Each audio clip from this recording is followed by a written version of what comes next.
Bank വിളിക്ക് മുമ്പ് ഇതടിക്കും. അപ്പോൾ ആൾക്കാർ ഇതിനു വേണ്ടി എന്നിട്ട് ബാങ്ക് വിളിക്കും. അപ്പോൾ ആൾ കൂടുതൽ ശ്രദ്ധിക്കും. ചെങ്കോട്ടയിൽ നിന്നാണ് ഇത് ഉണ്ടായിക്കൊണ്ട് വരുന്നത്.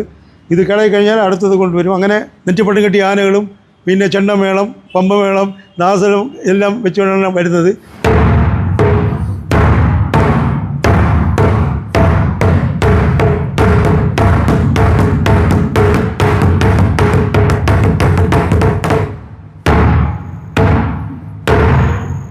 ഏകദേശം 200 വർഷത്തോളം പഴക്കമുണ്ട് ഈ പള്ളിക്ക്. ഇത് കേരളത്തിൽ തന്നെ ഏകദേശം പുരാന പള്ളികളിൽ ഒരു പുരാന പള്ളി ഇത് തന്നെയാണ്. അന്ന് പത്തനാപുരം, പക്ഷേ കാട്ടുപത്തനാപുരം എന്നാണ് വിളിക്കപ്പെടുന്നത്. ഇപ്പോഴാണ് മാറിയത്. ഇത് ഏകദേശം ഒരു കിലോമീറ്റർ അകത്ത് വരെ കേൾക്കും ചുറ്റളവിൽ. ബാങ്ക് വിളിക്ക് മുമ്പ് ഇതടിക്കും. അപ്പോൾ ആൾക്കാർ ഇതിനു വേണ്ടി എന്നിട്ട് ബാങ്ക് വിളിക്കും. അപ്പോൾ ആൾ കൂടുതൽ ശ്രദ്ധിക്കും. അപ്പോൾ അതിനുവേണ്ടിയാണ് ആ സമയം അങ്ങനെ വെച്ചിരിക്കുന്നത്. ഇത് ബ്രാസാണ്. അതുപോലെ ഇതൊക്കെ നല്ല ചരടുകൾ. ഇത് കൊണ്ടുവരുന്നത് ചെങ്കോട്ടയിൽ നിന്നാണ് ഇത് ഉണ്ടായിക്കൊണ്ട് വരുന്നത്.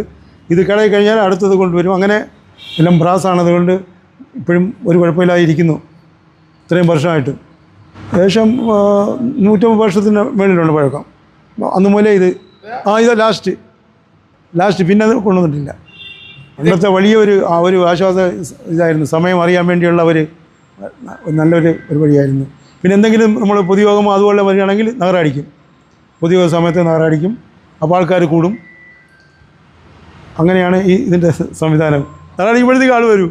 അല്ല, നിസ്കാര സമയത്താകുമ്പോൾ ഇതറിയാൻ വേണ്ടി. അല്ല, നമുക്ക് എന്തെങ്കിലും ഇവിടെ പിന്നെ ഒരു ഫംഗ്ഷൻ വയ്ക്കുകയാണെങ്കിൽ നഗരടിക്കും. ആ സമയത്ത് ഇപ്പോൾ ആഹാരമൊക്കെ റെഡിയാക്കി കഴിഞ്ഞാൽ പകരടിക്കും. അപ്പോൾ ആൾക്കാർ വരും. മണ്ണൊക്കെ വന്നാൽ അടിച്ചിട്ട് അറിയിക്കും. വിളിച്ചു പറയും. വെളിയിൽ നിന്ന് വിളിച്ചു പറയും. ഇത് നല്ലൊരു സംവിധാനമായിരുന്നു ഞങ്ങൾക്ക്. വൈദ്യുതിയൊന്നും ഇല്ല. അതെ. ഇത്രയും തിക്കും തിരക്കില്ലല്ലോ. വീടുകളൊന്നും ഇല്ലാത്തതുകൊണ്ട് അല്ല. ഇത് ചന്ദനക്കുളമുള്ള പള്ളിയാണ്. മതസൗഹാർദ്ദത്തിൻ്റെ പേരിൽ ദേശീയ ഉത്സവമായിട്ട് തന്നെ ഇവിടെ നടത്തിക്കൊണ്ടിരുന്ന പള്ളിയാണ്. ഇപ്പോൾ ലോപിച്ച് ഇതങ്ങ് ഇല്ലാതെ വന്നു. അനുപരം കവർ സിയാർത്ത് നടത്തുന്നുണ്ട് വർഷം തോറും. ചന്ദനക്കുളം പിന്നെ ടൗൺ പള്ളിയിൽ നിന്ന് ഏകദേശം 9 മണിക്ക് അവിടെ നിന്ന് 5 ആനകളും നെറ്റിപ്പട്ടം കെട്ടിയ ആനകളും പിന്നെ ചെണ്ടമേളം, പമ്പമേളം, ദാസരം എല്ലാം വെച്ചുകൊണ്ടാണ് വരുന്നത്. 9 മണിക്ക് തുടങ്ങിയാൽ 12 മണിക്ക് ഇവിടെ എത്തും. 12 കഴിഞ്ഞിട്ട് പിന്നെയും 3 മണിക്ക് അവിടെ നിന്ന് പിന്നെ ആനയും അമ്പാടിയായിട്ട് വരും. 5 മണിക്ക് വരും. 5 മണി കഴിഞ്ഞിട്ടാൽ പിന്നെ കരിമരുന്ന് പ്രയോഗമുണ്ട്.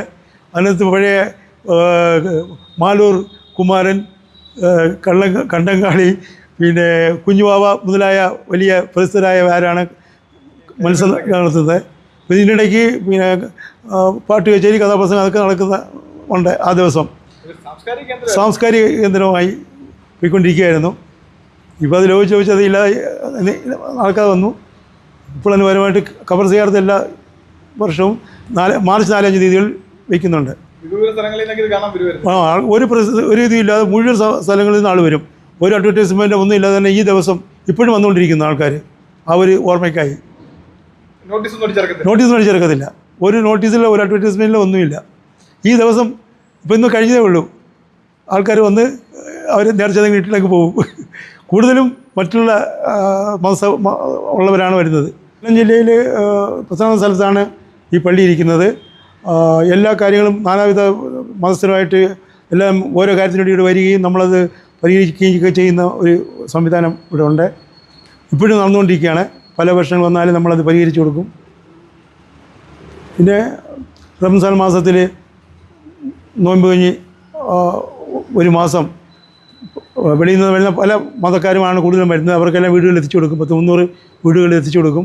അതുപോലെ ഇവിടെ ഇരിക്കുന്നവർക്കും അത് കഴിഞ്ഞ് കഞ്ഞി കുടിക്കും. അതുപോലെ നോമ്പ് പറയ്ക്കും 300 പേര് ഇവിടെ കാണും. അതും പലരും വരും. നോമ്പറയ്ക്ക് കഞ്ഞി വാങ്ങിക്കാൻ എല്ലാ സമുദായത്തിൽപ്പെട്ടവരും വരും. എല്ലാവരും വീട്ടിൽ കൊണ്ടുപോകും. അതിന് സമയം വെച്ചിട്ടുണ്ട്. അതനുസരിച്ച് എല്ലാവർക്കും വരുന്നവർക്കെല്ലാം കൊടുക്കും. അവരാവശ്യാനുസരണം കൊടുക്കും.